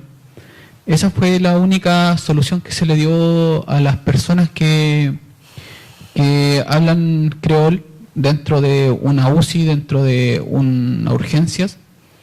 No se le ha dado más, pero también dentro de mis mismos colegas, también enfermeros, técnicos, kinesiólogos, también se trata de una forma racista a distintos migrantes, de distintas personas.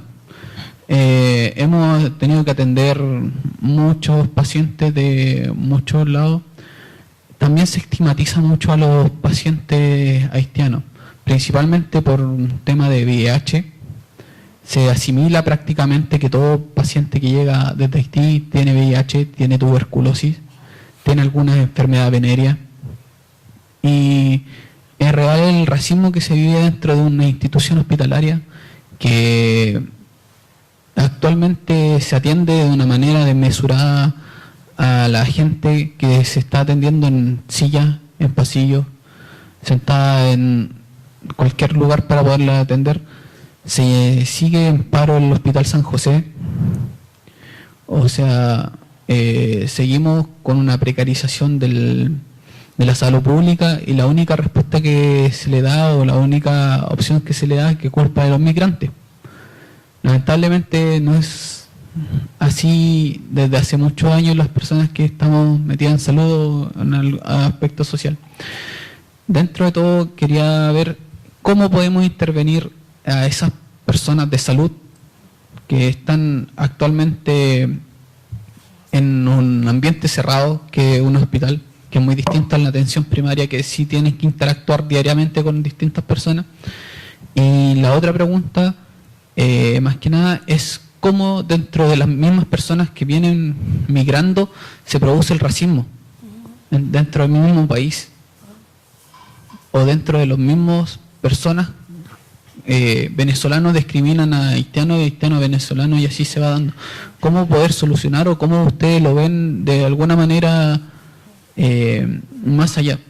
Porque muchas veces hasta se ponen a pelear jugando un partido de básquetbol, que esto es Haití, que esto es Venezuela, que no sé, realmente una visión muy distinta a la que tiene una persona y otra. Sí.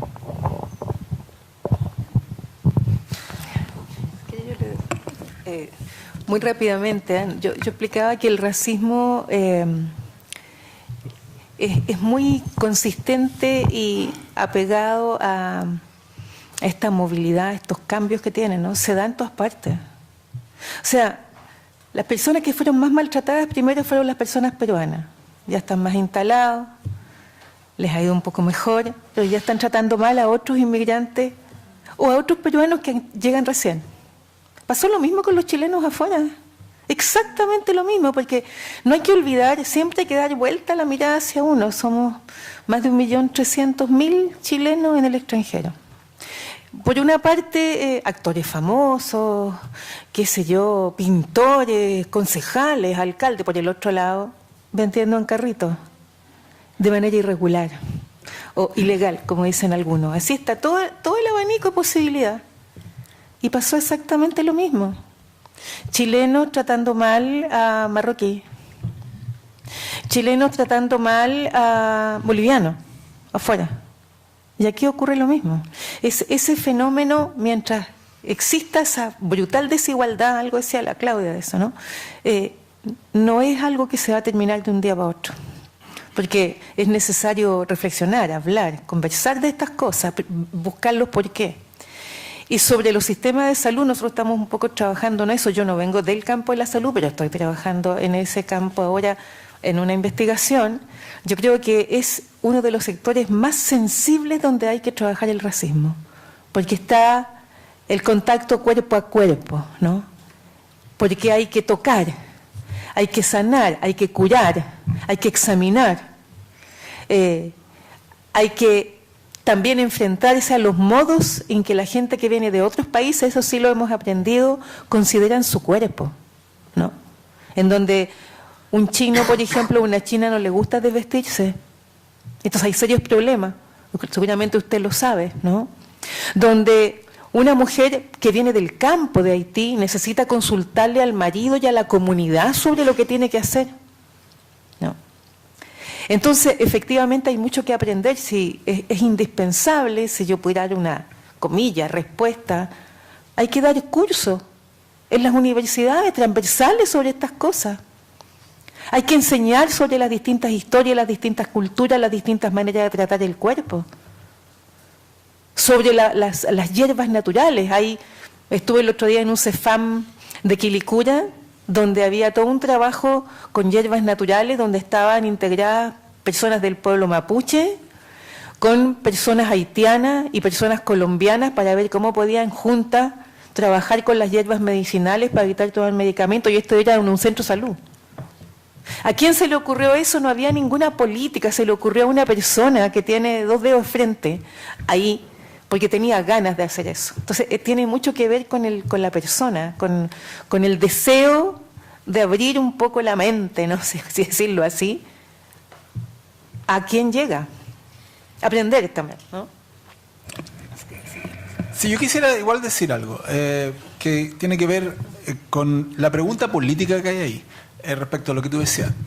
Si yo tuviera que opinar sobre cómo yo veía que la izquierda sueca, de distinto tipo, más radical, menos radical, veía el tema un problema similar, por ejemplo, a lo que tú me estás señalando, yo creo que para muchos siempre se transformó en un tema tabú. No, nosotros queremos que lleguen los inmigrantes, no podemos decir nada porque está la extrema derecha al lado diciendo que no quieren inmigrantes. Yo creo que ese es un gran problema.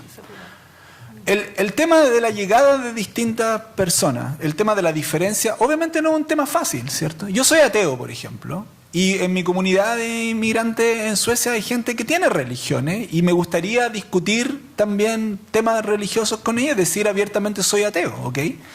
Eso no significa que esté convirtiéndome en un racista, para nada. La cuestión es cómo uno discute políticamente estas cosas. Por ejemplo, si tú me dices, bueno, en mi ambiente de trabajo tenemos este problema. Sí, se tiene que discutir como un problema laboral, ¿por qué no? ¿Cierto?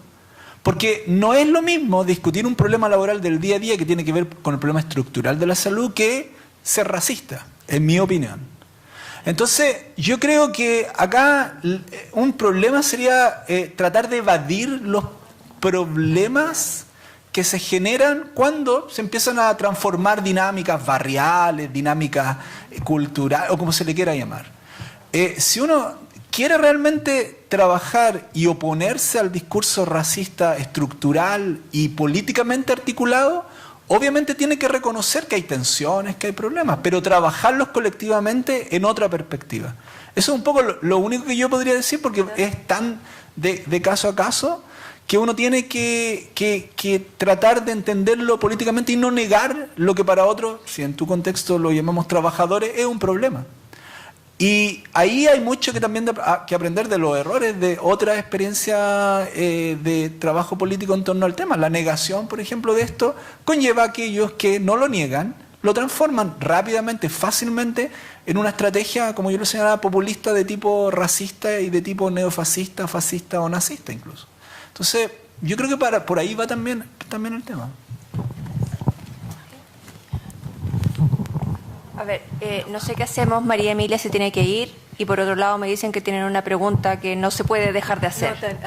Bien, gracias. Agradezco mucho a ustedes que están hablando sobre todo para los migrantes, y yo soy una cara visible porque así nos conocen los carabineros y PDI cuando están haciendo control de identidad.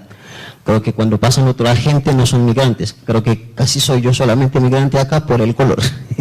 Bien, partiendo desde la pregunta desde las presentaciones de Claudia, sobre todo sobre los controles de niño sano, que creo que estos controles a veces uno puede decir por encuesta que la comunidad migrante no participa, o sea, no llevan a sus hijos al control. Pero creo que, no sé, depende de la base estudiada para hacer estas encuestas, pero no sé si llegaron a evaluar, o sea, a intervenir en el campo con los inmigrantes, porque ellos son las personas realmente que llegaron a los SESFAM, a los consultorios, para solicitar la atención, porque creo que no es que ellos no quieren llevar a sus hijos al control, pero de lo contrario es que el acogimiento que encuentran, es como lo reciben. Entonces, al llegar, porque nosotros, como estamos viviendo eso día a día, al llegar en un consultorio, la gente, los funcionarios hacen sus propias leyes y lo aplican directamente a los inmigrantes.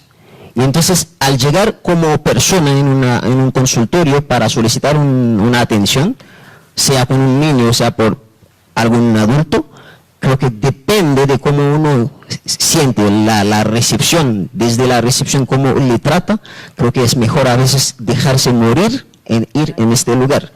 Entonces, así creo que las encuestas de Fungi también tal vez tenían que hacer una nueva para ver desde con los migrantes, inmigrantes en general, no solamente haitianos, a todos, para ver por qué existe, por qué está este distanciamiento, por qué no quieren, porque no creo que un padre, una madre, no va a aceptar de llevar a su hijo al médico, algo que le podría ayudar a tener una buena salud para poder vivir.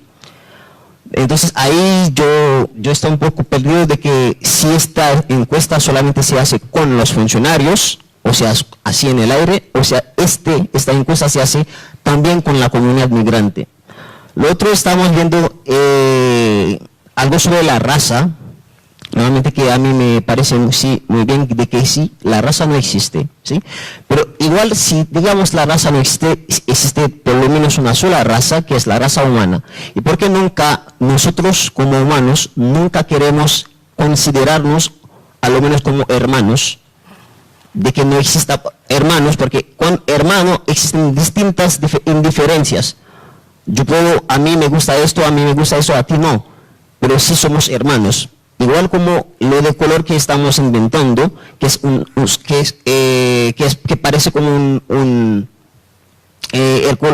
de color que estamos inventando como reflejos de lo que pensamos. Por ejemplo, diciendo que yo soy blanco, creo que los parvularios o parvularias están equivocando, o sea, poniendo a nuestros hijos en errores, porque creo que blanco es lo que dice acá, la compleja es blanco, ¿ok? Pero no veo ninguno de ustedes que como de una cara que es blanca, como lo dicen, es como una invención que estamos haciendo para ver si podíamos menospreciar, o sea, rebajar el prestigio del otro que es humano como tú. Entonces, mi pregunta es, ¿por qué no podemos llamarnos hermanos en lugar de pensar que el otro es inferior, el otro es un migrante, el otro es haitiano y yo soy chileno, como dicen a veces? Entonces, porque el chileno sí es grandes cosas, el chileno es lo todo, pero lo otro es menospreciado, es marginado.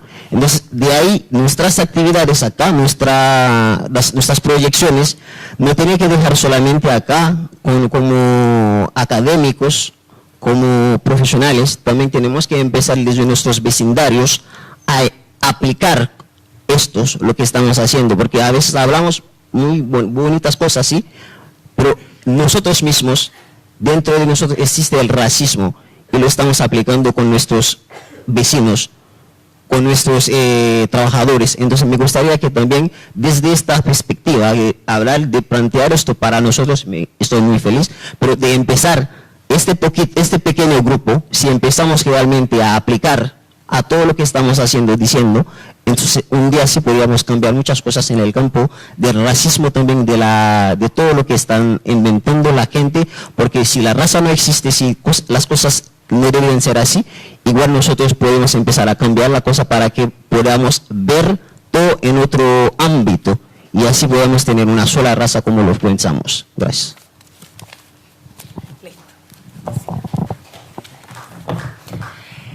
Bueno, muchas gracias Claudia, muchas gracias María Emilia, Cristian, gracias a ustedes por su asistencia, por acompañarnos y buenas noches para todos. Gracias. Gracias.